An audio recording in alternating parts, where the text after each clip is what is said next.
There are places in America where the land remembers, even when the country pretends not to. Places where history didn't end, it was submerged.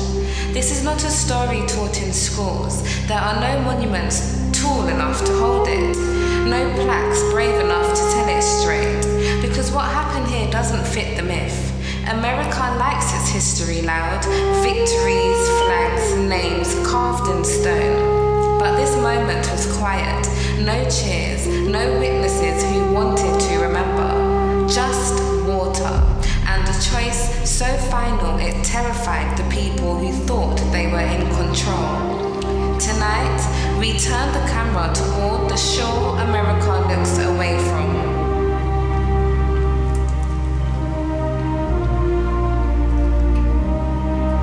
In 1803, on the coast of Georgia, something happened that America never learned how to explain, so it learned how to forget. A group of Africans stood at the edge of the water, not fleeing, not fighting, not begging. They were deciding. What they chose has been called tragedy. It has been called madness. It has been called silence, but never freedom. Tonight, we look back at the moment enslaved people made a choice that America could not survive remembering. Before they were captives, they were Igbo. From what is now southeastern Nigeria, farmers, traders, philosophers, spiritual people. They believed the soul did not end with the body. They believed water was not a barrier but a passage. They believed home was not a place you could sell. When Igbo people were enslaved, plantation owners noticed something unsettling. They resisted differently. They ran, they refused food, they chose death over bondage more often than most groups. Slave traders called them unruly, planters called them unfit for enslavement. The Igbo called it dignity. In 1803, a ship carrying Igbo captives arrived off St. Simon's Island, Georgia. The journey had already stripped them of names, families, time. They were sold, resold, and forced onto a smaller vessel bound for plantations. But somewhere between land and ownership, something broke. Accounts differ because the enslavers controlled the records. But here is what survives. The Igbo captives rose up. They overwhelmed their captors. They forced the ship around. For a moment, just a moment, they were no longer property. They were people again. They did not scatter into the forest. They did not take revenge. They walked, men, women, children, toward the water. Witnesses later said they sang. Some said they spoke in Igbo. Some said they were calm, terrifyingly calm. One phrase survives through oral tradition. The water will take us home. They stepped into the river, one by one. The enslavers watched, armed, powerless, confused. This was not escape. This was refusal. The official records use one word: suicide.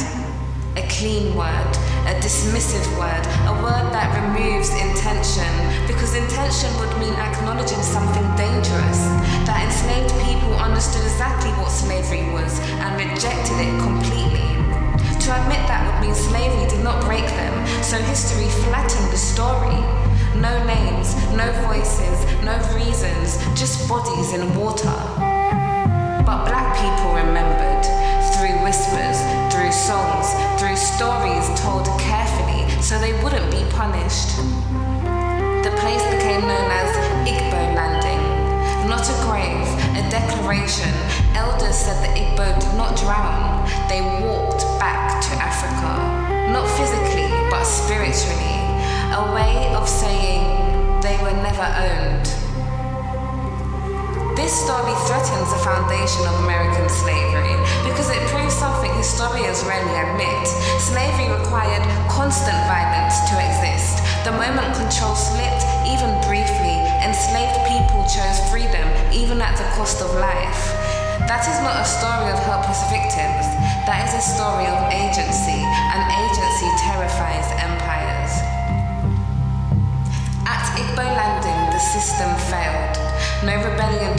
rush, no leader to execute, no lesson to teach. Just a truth that couldn't be ripped away. You can own a body, but you cannot own a decision.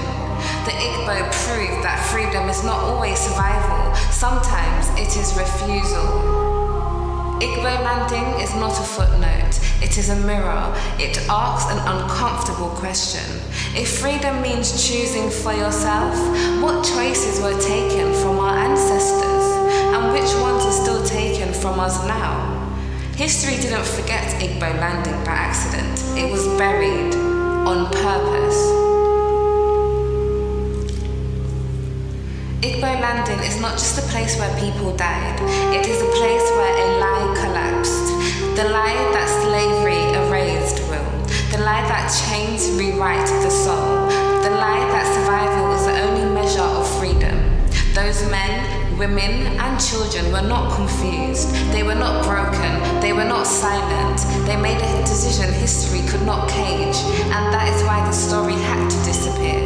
Because if they were free then, even for a moment, it forces a question that still echoes now. Who benefits when resistance is renamed tragedy? Who feels